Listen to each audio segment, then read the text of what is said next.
Bien-aimés dans le Seigneur, que la paix et la grâce de Dieu vous soient multipliées. Bon Dieu, bénis-nous.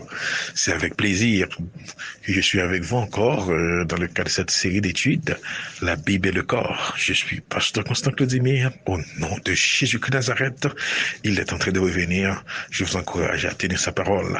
Et c'est dans cette optique que nous allons parler dans le cadre de cette 7e sortie de l'importance du corps pour les esprits. Bonne écoute. Dieu vous bénisse. Oui, bien-aimés dans le Seigneur, si nous tenons nos Bibles, en Éphésiens 6, verset 12, nous avons rencontré ce texte que beaucoup connaissent.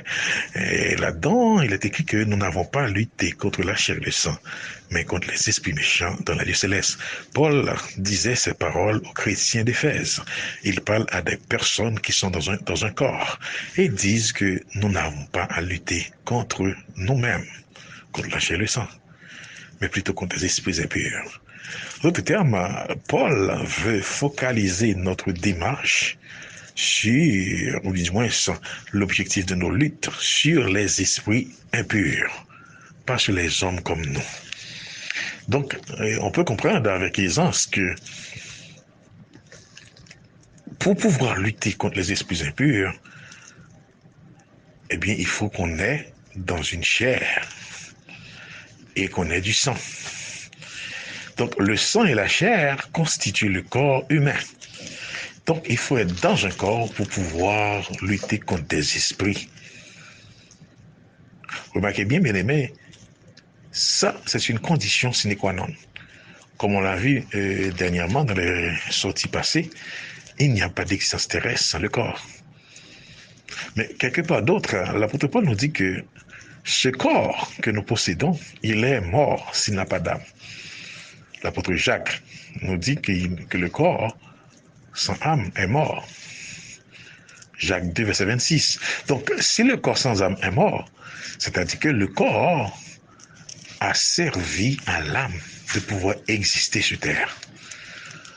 En d'autres termes, il n'y a pas possibilité pour une âme qui a une entité spirituelle de pouvoir exister sur la terre s'il n'a pas un corps. En 1 Thessaloniciens 5, le verset 23, nous lisons ce qui suit. Le corps, l'âme et l'esprit soient gardés irrépréhensibles. Donc l'être humain est composé, comme j'ai souvent dit ça, de 66% de spirituel et de 33% de matériel. Mais remarquez que le matériel, l'accent est mis là-dessus. C'est ce matériel qui nous permet de pouvoir exister sur la terre. Donc sans le corps, l'âme et l'esprit n'auront pas d'existence terrestre. C'est fondamental. Je veux que cela soit clair parce que il est impossible à un âme, à un esprit de pouvoir exister sur terre sans avoir un corps. Et ce corps, il n'est pas éternel. La Bible nous dit en Hébreux 9, le verset 27, il est réservé à l'homme de mourir une seule fois, après quoi vient le jugement. Donc une fois qu'on est mort, c'est-à-dire notre âme n'est plus dans notre corps, bien le corps va périr.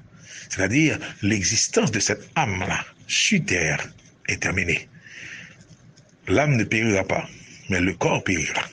Le Seigneur Dieu a dit, tu es poussière, il faut que tu retourneras à la poussière. Le corps a été tiré de la poussière. Le corps, c'est l'entité qui permet à l'homme de pouvoir consolider, expérimenter la vie terrestre. Et ça, c'est fondamental, c'est extrêmement important. Parce que sans ça, les esprits ne pourront pas venir sur terre. D'ailleurs, l'homme lui-même est un esprit. On a vu 1 Thessaloniciens 5, verset 23, n'est-ce pas? Je me rappelle en Jérémie 1er, l'Éternel disait à Jérémie, avant même que tu ne sois dans le sein de ta mère, je t'ai vu, je t'ai choisi. Ah, il n'était pas dans le sein de sa mère, mais il a été choisi. Où était-il? C'est-à-dire qu'il avait eu une existence avant l'existence terrestre. Et cette existence terrestre a pu être effective parce que il était entré dans le sein maternel et par ce sein maternel, il a pris naissance, donc il a pris un corps pour venir sur la terre. Jésus-Christ l'a confirmé en Hébreux 10:5. Tu m'as formé un corps en entrant dans le monde. Donc le corps, c'est le médium primordial pour pouvoir exister sur Terre. Donc, sans corps, aucun esprit ne peut avoir une existence terrestre. Aucun esprit. Même Satan, pour pouvoir entrer sur Terre et tenter Ève, il lui fallait un corps. Il a pris le corps du serpent. Et pourquoi? Parce que, bien-aimé dans le Seigneur, notre corps, dans ce corps, il y a dans le corps l'âme et l'esprit. L'esprit de l'homme et l'âme de l'homme. Mais ce corps aussi est capable de contenir un autre esprit. Vous savez, c'est pourquoi il est écrit en 1 Corinthiens 3, le verset 16 a continué, que nous sommes le temple du Saint-Esprit.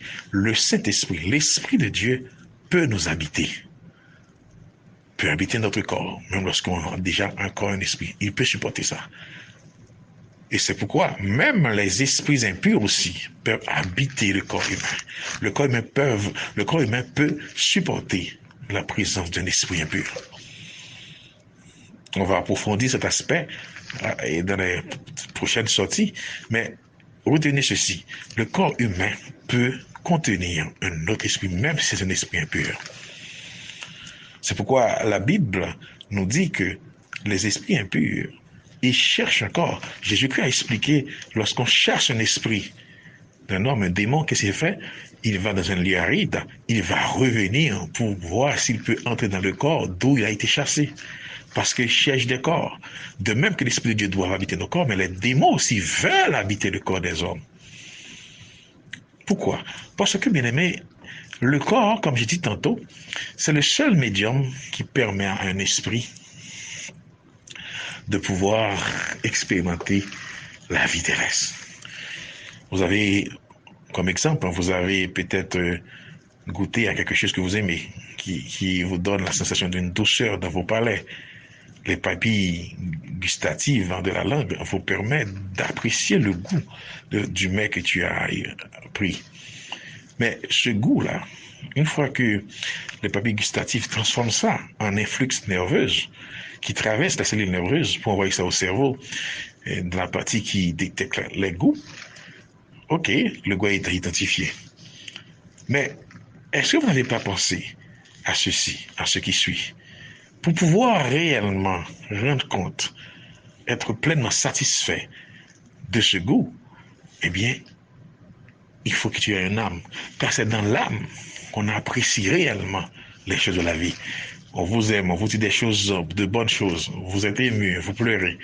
Qu'est-ce qui pleure? Le corps réagit, bien entendu. Tu pleures, etc. Vous êtes ému. Mais qu'est-ce qui fait que tu pleures, que ton cœur bat la chamade, des choses comme ça? C'est parce que ton âme a ressenti les sensations et a donné vie, a donné sens aux sensations du corps. Donc sans l'âme, vous ne pouvez pas jouir pleinement et comprendre la jouissance de la vie terrestre. L'âme a besoin d'un corps pour pouvoir avoir accès aux choses de la vie terrestre, tout comme l'esprit. L'esprit a besoin d'un corps pour pouvoir donner forme à ses pensées, donner forme à ses conceptions, ses paradigmes. Sans le corps, il est impossible. Et bien aimé, il est clair, il est simple. C'est à cause de ça aussi que les esprits impurs ont besoin d'un corps pour donner corps à leur projet.